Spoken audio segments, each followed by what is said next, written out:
ഇസ്രയേലിനെ കുറിച്ച് നമ്മൾ ചിന്തിക്കുമ്പോൾ ഇസ്രയേലിന് അതൊരു വൈകാരിക ഭൂമിയാണ്. ആ വാഗ്ദത്ത ഭൂമി കൂടിയാണ്. അബ്രഹാമിനോട് വാഗ്ദത്തം ചെയ്ത ഭൂമിയാണ്. മോശയുടെ നേതൃത്വത്തിൽ ഈജിപ്തിൽ നിന്ന് അവർ മടങ്ങി വരുന്ന സമയത്ത് ഫെലിസ്ത്യർ അവിടെ ഉണ്ട്, കനാനിലുണ്ട്. അവരത്ര പ്രബലരൊന്നുമല്ല ആ സമയത്ത്. എന്നാൽ പിന്നീട് പ്രബലരായിട്ട് മാറുന്നൊരു ചരിത്രം നമ്മൾ കാണുന്നുണ്ട്. മോശയുടെ നേതൃത്വത്തിൽ വന്ന യോശുവയുടെ നേതൃത്വത്തിലാണ് കനാൻ അവകാശമാക്കുന്നത്, പിടിച്ചടക്കുന്നത്. 31 രാജ്യങ്ങളെ തോൽപ്പിച്ചുകൊണ്ടാണ് കനാൻ നാട് പിടിച്ചടക്കുന്നത്. നമുക്ക് ആ ചരിത്ര വസ്തുതകളൊക്കെ അറിയാവുന്നതാണ്. ഫെലിസ്ത്യർ പിന്നെയാണ് വളർച്ച നേടുന്നത്. ആ സമയത്ത് ഇസ്രായേലുമായിട്ട് ഒരുപാട് യുദ്ധങ്ങൾ നടക്കുന്നതായിട്ട് ബൈബിൾ ചരിത്ര പുസ്തകങ്ങളിൽ നമ്മൾ വായിക്കുന്നുണ്ട്. ദാവീദിൻ്റെ കാലത്ത് നിർണായകമായ വിജയങ്ങളുണ്ടായി. ദാവീദ് അവരെ തോൽപ്പിച്ചു. യെബൂസ്യ നഗരമായ യെരുശലേം ദാവീദ് പിടിച്ചടക്കി.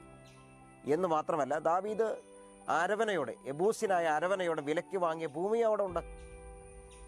അപ്പോൾ ഇസ്രയേലിനെ സംബന്ധിച്ചൊരു വാഗ്ദത്ത ഭൂമിയാണ്, വൈകാരിക ഭൂമിയാണ്. ദാവീദിൻ്റെ കാലത്തിന് ശേഷം ശലോമോൻ ദൈവാലയം പണിതു. അപ്പോൾ അവരെ സംബന്ധിച്ച് വളരെ ഹൃദയത്തോട് അടുത്ത് നിൽക്കുന്ന വൈകാരികമായ തലം അവിടെ ഉണ്ട്. ശലോമോൻ്റെ കാലത്തിന് ശേഷം ഇത് രണ്ടായിട്ട് തിരിഞ്ഞു. ഈ രണ്ടായിട്ട് തിരിഞ്ഞ ഇസ്രയേലിനെ, യഹൂദ ഒഴികെയുള്ള ഗോത്രങ്ങളെ അസീറിയക്കാർ ആക്രമിച്ചു. ആളുകളെ പിടിച്ചുകൊണ്ടുപോയി അസീറിയയിൽ നിന്നുള്ള കുറച്ച് പേരെ ഇവിടെ കൊണ്ടുവന്ന് പാർപ്പിച്ചു. അങ്ങനെ അസീറിയെ അറ്റാക്ക് ചെയ്ത് തോൽപ്പിച്ച് മേദ്യരുടെ സഹായത്തോടുകൂടെ, ബാബേലുകാരാണ് മേദ്യരുടെ സഹായത്തോടുകൂടെ അസീറിയെ തോൽപ്പിച്ച് ഇസ്രയേലിൻ്റെ നിലനിൽപ്പിന് കാരണമാകുന്നത്. ദൈവം അങ്ങനെ കാരണമാക്കുന്നു. പക്ഷേ ഹിസ്കിയാവ് എന്ന് പറഞ്ഞ രാജാവ് ഒരു വലിയ മണ്ടത്തരം കാണിക്കുന്നതായിട്ട് നമ്മൾ കാണുന്നുണ്ട്. യെശയ്യാ പ്രവാചകൻ അത് ചൂണ്ടിക്കാണിക്കുന്നു. ആയുധപ്പുര ഉൾപ്പെടെ ബാബേലിനെ കൊണ്ടുപോയി കാണിച്ചു. ബാബേലിൽ നിന്ന് വന്ന പ്രതിനിധികളെ കാണിച്ചു. ഹിസ്കിയാവിന് മരിക്കത്തക്ക രോഗം പിടിച്ചിരുന്നു. ആ രോഗം സൗഖ്യമായതറിഞ്ഞാണ് അവർ സമ്മാനം കൊടുത്തയച്ചത്. അപ്പോൾ തന്നെ സഖ്യത ഉറപ്പിക്കാൻ കൂടി വേണ്ടിയായിരുന്നു അവരുടെ സന്ദർശനം. പക്ഷെ ആയുധപ്പുര കൂടി, ആയുധങ്ങൾ എത്രയുണ്ടെന്ന് കൂടി കൊണ്ടുപോയി കാണിച്ചത് വലിയ അബദ്ധമായിട്ട് മാറി. പിന്നീട് എന്ത് സംഭവിച്ചു? ബാബേൽ സാമ്രാജ്യം ഇസ്രയേലിനെ അറ്റാക്ക് ചെയ്തു. യെരുശലേം ദേവാലയം അവർ തീവച്ച് നശിപ്പിച്ചു. യെരുശലേം നഗരം അവർ തീവച്ച് നശിപ്പിച്ചു. കൊള്ളാവുന്ന ആളുകളെ കൊണ്ടുപോയി കുറച്ചുപേർ അവിടെ ശേഷിച്ചു. യിരെമ്യാ പ്രവാചകൻ അവരോടൊപ്പം ശേഷിച്ചു. ഈ ചരിത്രത്തിലൂടെ നമ്മൾ കടന്നു പോകുമ്പോൾ ബാബേലിൻ്റെ കാലം കഴിഞ്ഞ് മേദ്യ പേർഷ്യ കാലത്തിലേക്ക് നമ്മൾ വരികയാണ്. മേദ്യ പേർഷ്യക്കാർ ഒരു യുദ്ധം പോലുമില്ലാതെ ബാബേൽ സാമ്രാജ്യത്തെ കീഴടക്കുന്നു. ആ കാലം കഴിഞ്ഞ് ഗ്രീക്ക് സാമ്രാജ്യത്തിൻ്റെ കാലം വരികയാണ്. മഹാനായ അലക്സാണ്ടറുടെ കാലം കഴിഞ്ഞ് 4 മേഖലകളായിട്ട് ഇത് തിരിയുകയാണ്. ഒന്ന് സിറിയയാണ്, ഈജിപ്താണ്. മറ്റ് 2 പ്രദേശങ്ങൾ കൂടി വരുന്നു.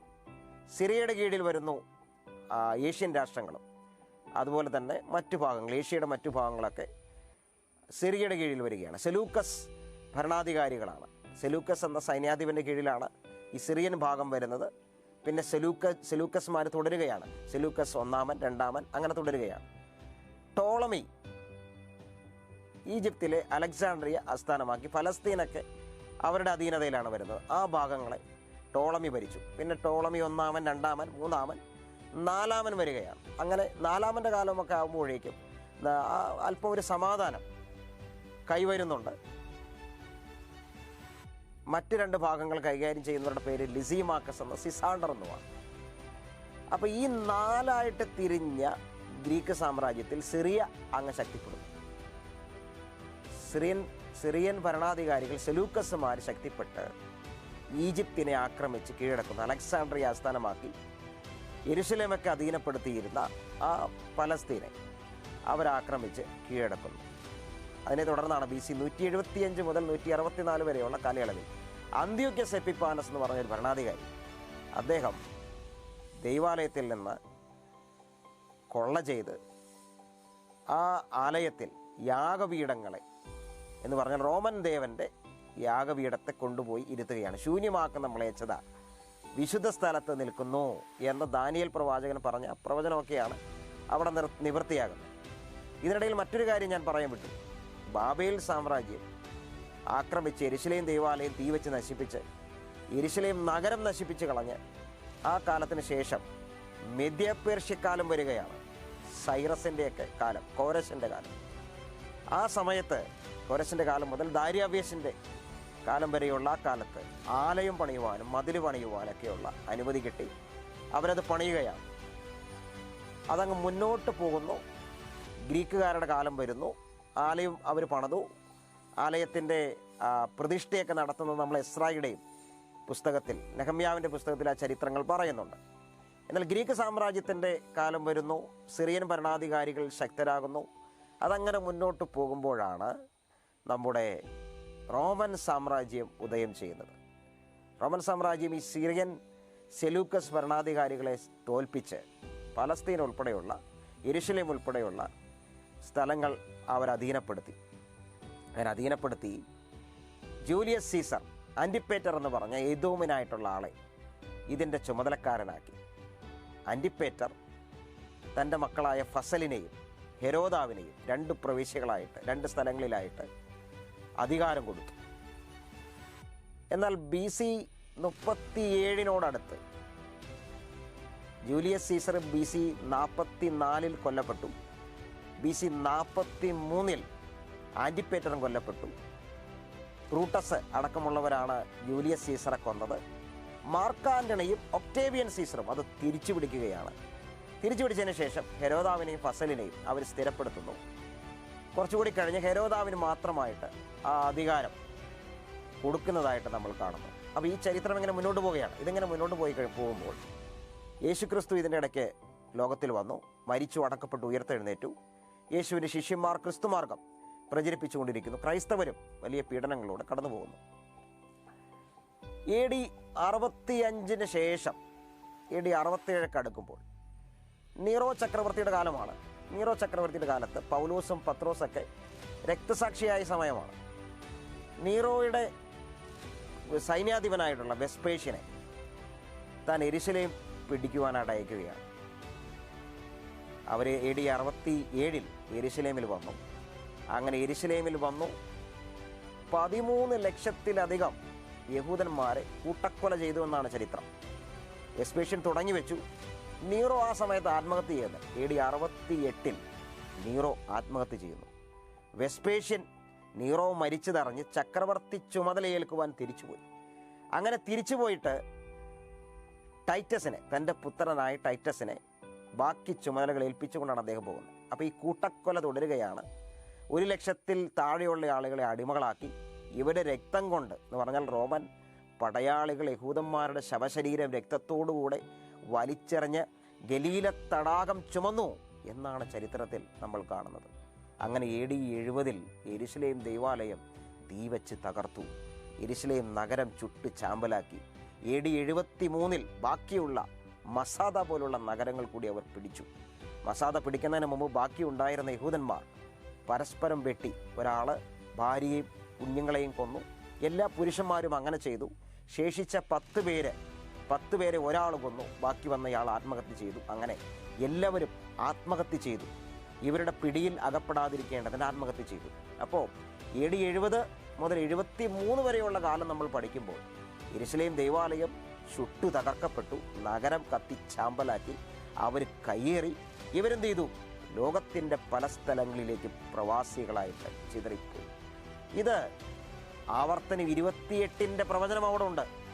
അടിയാട്ടികളായിട്ടും അടിമകളായിട്ടും വിൽക്കുമെന്നുള്ള പ്രവചനം അവിടെ ഉണ്ട്. മോശ, യെശയ്യാവ്, യെഹെസ്കേൽ, യിരെമ്യാവ്, സെക്കറിയാവ്, ഇതുപോലുള്ള പ്രവാചകന്മാർ പ്രവചിച്ച പ്രവചനങ്ങളെല്ലാം കൃത്യമായിട്ടും നിറവേറുന്ന ആ കാലം നമുക്ക് മനസ്സിലാക്കാൻ പറ്റും.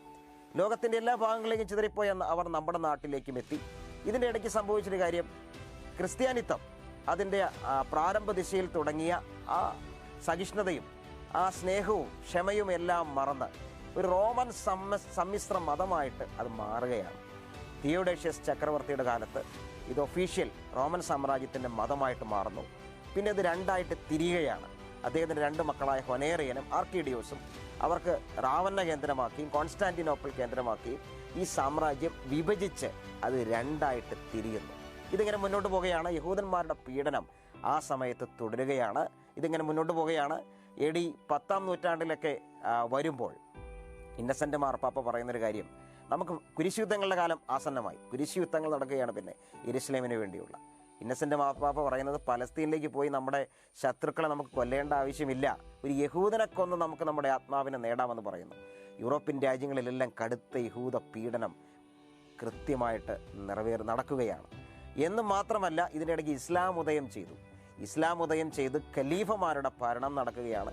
ഖലീഫമാർ വാളുകൊണ്ട് ഇസ്ലാം പ്രചരിപ്പിച്ചു. അവിടെയും യഹൂദന്മാർ പീഡിപ്പിക്കപ്പെടുകയാണ്. ചാൾസ് മാർട്ടിൻ്റെ മുമ്പിൽ അബ്ദുൾ റഹിമാനും പരാജയപ്പെടുന്നത് വരെ അത് തുടരുകയാണ് ആ പടയോട്ടം. ഒട്ടോമൻ തുർക്കികൾ വീണ്ടും അധികാരത്തിൽ വരികയാണ്.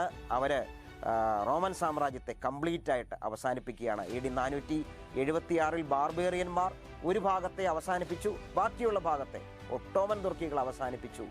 ഒട്ടോമൻകാരുടെ ഭരണകാലത്തും യഹൂദന്മാർ പീഡനങ്ങളിലൂടെ കടന്നു പോവുകയാണ്. അവരുടെ അവകാശ ഭൂമിയിൽ അവരില്ല. ലോകത്തിൻ്റെ പല സ്ഥലങ്ങളിലേക്കും അവർ കടന്നുപോയി. യൂറോപ്യൻ രാജ്യങ്ങളിൽ കടുത്ത പീഡനങ്ങളോടെ അവർ കടന്നു പോകുന്നു.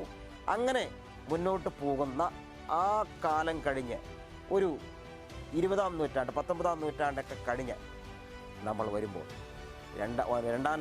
ഒന്നാം ലോക മഹായുദ്ധത്തിലേക്ക് കിടക്കുകയാണ്. 1917 ബ്രിട്ടൻ ജനറൽ അലൻബിയുടെ നേതൃത്വത്തിൽ പലസ്തീൻ കൈവശമാക്കുകയാണ്. ഒരു ആയുധം പ്രയോഗിക്കാതെ യെരുശലേം തനിക്ക് ബ്രിട്ടൻ അവകാശമാകുകയാണ്. 1917 മുതൽ 1948 മുതലുള്ള കാലയളവിൽ 1948 മെയ് 14 ഇസ്രയേൽ ഒരു രാഷ്ട്രമായിട്ട് പിന്നീട് തിരിച്ചു വരുന്നത്. അപ്പോൾ അവരുടെ വാക്തത്വ ഭൂമിയിലേക്ക്, ആ വൈകാരികമായ ഭൂമിയിലേക്ക് അവർ തിരിച്ചു വരുന്ന രംഗം അതെങ്ങനെയാണെന്ന് നമ്മൾ മനസ്സിലാക്കേണ്ടതുണ്ട്. ബ്രിട്ടനും സഖ്യകക്ഷികൾക്കൊക്കെ ചെയ്ത ആയുധങ്ങൾ കൊണ്ട് ചെയ്ത 1-2 മഹായുദ്ധങ്ങളിൽ ചെയ്ത ആയുധങ്ങൾ കൊണ്ട് ചെയ്ത ഉപകാരം, ആയുധം ഉണ്ടാക്കാനൊക്കെ സഹായിച്ചത് മൂലം എന്ത് ചെയ്തു? അവിടെ കുടിയേറുവാൻ, വെറുതെ കുടിയേറുകയല്ല, പണം കൊടുത്ത് അവരുടെ വാക്തത്വ ഭൂമിയിലേക്ക്, അവകാശ ഭൂമിയിലേക്ക് തിരികെ വരുവാനുള്ള അവകാശം കിട്ടി. അങ്ങനെ വില കൊടുത്ത് അവർ വാങ്ങി. അപ്പോൾ അവരുടെ വാക്തത്വ ഭൂമിയാണ്, വൈകാരിക ഭൂമിയാണ്. ദാവീദ് യുദ്ധം ചെയ്ത് നേടിയതാണ്. അവർ ലോകത്തിൻ്റെ പല ഭാഗങ്ങളിലേക്ക് ചിതറിപ്പോയി. വീണ്ടും അവർ വില കൊടുത്ത് വാങ്ങിയ ഭൂമിയിലാണ് ഇന്ന് ഇസ്രയേൽ ആയിരിക്കുന്നത്. ഇന്ന് അവർ അവരുടെ നിലനിൽപ്പിനായിട്ടുള്ള സമരത്തിലാണ്.